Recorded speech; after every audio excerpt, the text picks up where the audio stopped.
Ladies and gentlemen, may I have your attention, please? Thank you, and good morning and welcome to the launch event of the Next Generation Rotorcraft Capability concept stage. We will make it short.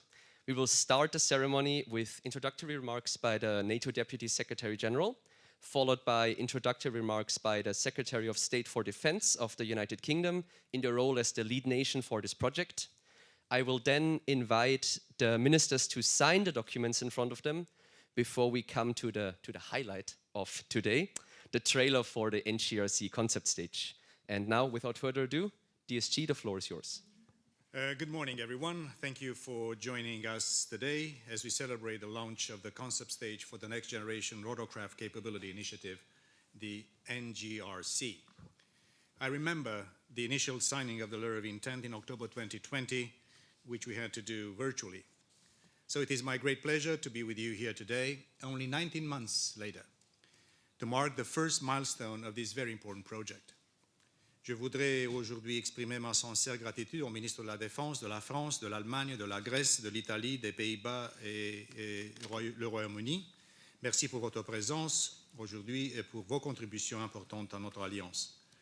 Let me also warmly welcome Stacey Cummings, the General Manager of the NATO Support and Procurement Agency, the NSPA, will be the executing agent for the concept stage. Let me also thank Camille Grand and our Defense Investment Division for the excellent work they're doing, like always.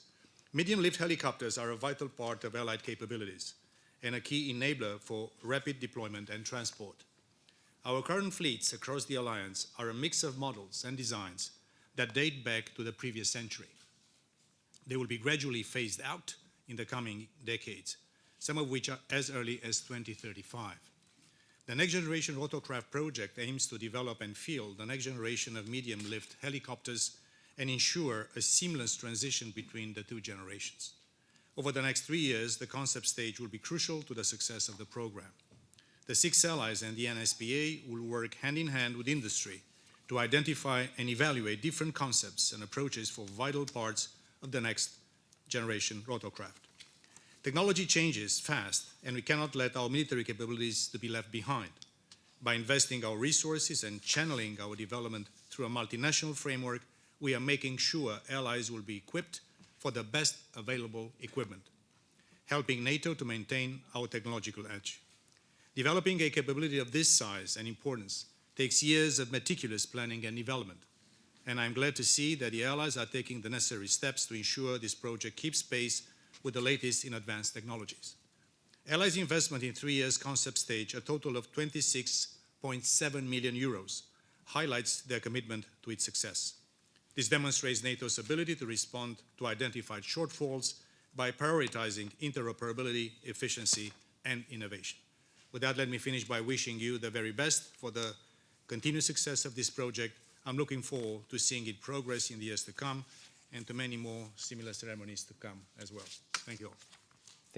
Thank you, DSG. And now let me give the floor to our colleague from the United Kingdom. Thank you very much, and thank you. Good morning to colleagues, and thank you, Deputy Secretary General. Look, I think the most important thing in an industrial base is to indicate what the customer wants. To me, it is not about not having competition. It is actually in our ministries, as the customers, being very clear over a period of time about what requirements we would like. And that way industry can invest, and that when it comes to us choosing a range of platforms, there is a genuine competition with genuinely clear options available. I'm in the middle of buying or about to buy a whole new interim set of medium helicopters. I recently bought over £1.6 billion worth of heavy lift helicopter, where there is almost no choice for heavy lift in the world. It is the outstanding and exceptional Chinook helicopter for our heavy lifters that we have continued to buy. But it would be great if in a few years' time, when we make these decisions, that industry knows what we would like as requirements, and therefore it can invest in its options and opportunities for us, so that we all have, as ministers, genuine choices when it comes to a new medium-lift helicopter. And in taking those choices, we can choose to vary our different requirements, supply chain, sovereignty, capabilities, but we're not left in a position where we have no choice or indeed the only person that puts forward an offer is an aircraft that is so overspecified that we can't afford as many as we'd like, or indeed it is under-spec'd, and therefore we have to spend lots of money on bespoke solutions. I think that is ultimately what we should be trying to get to, and I think this is the first stage in finding out what we all would like, and then hopefully communicating that to our industries at a time to say, when it comes to choosing, this is what we will all be looking for, and therefore we won't be surprised when hopefully by then countries within NATO, their offering is well informed, and we won't have to look elsewhere. Thank you. Thank you very much. I would now invite the ministers to sign the documents in front of them. There's one version in English and one version in French.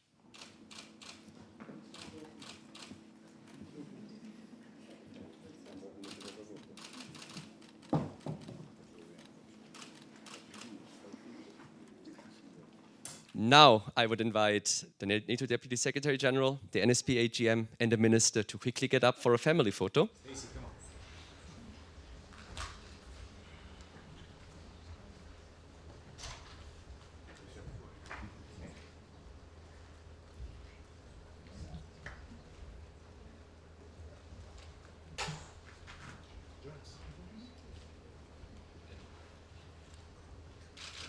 And this concludes our signing ceremony. Thank you all very much and enjoy the neck.